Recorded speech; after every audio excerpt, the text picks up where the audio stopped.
This is a special day in America. It's Veterans Day. And the significance of this day, for me personally, goes all the way back to December 7th, 1941, when a young Marine who was stationed on the island of Midway in the Pacific received a call, and he was a field radio operator, and the call was to wake up and get Colonel Shannon, the commanding officer, and let him know that Oahu had been bombed. Well, this young Marine had never been out of his small town of Slocum, Alabama until he joined the Marines, and he didn't know anything about Oahu. But then the officer on the other end of the line said, "Get Colonel Shannon, Pearl Harbor's been bombed." Well, at that point, it all clicked for this young Marine, and that young Marine was my father, Mike Ridgell.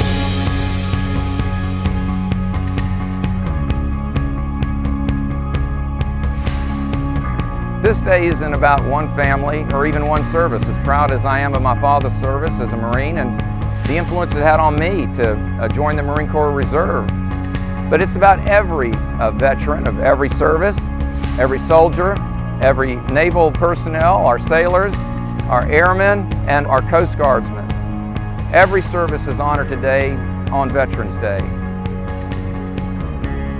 And of the 435 congressional districts in the country, only one has the distinction of having the highest concentration of men and women in uniform, and that's Virginia's 2nd Congressional District. We're home to more men and women in uniform than any of the 434, and I never forget that in my service to our district. And we have a special duty to our Gold Star families, those who have lost a loved one, to honor and to remember their loved one who gave his or her life in service to our country. And we also need to stand with, very boldly, our Blue Star families, those who have a service member on active duty right now.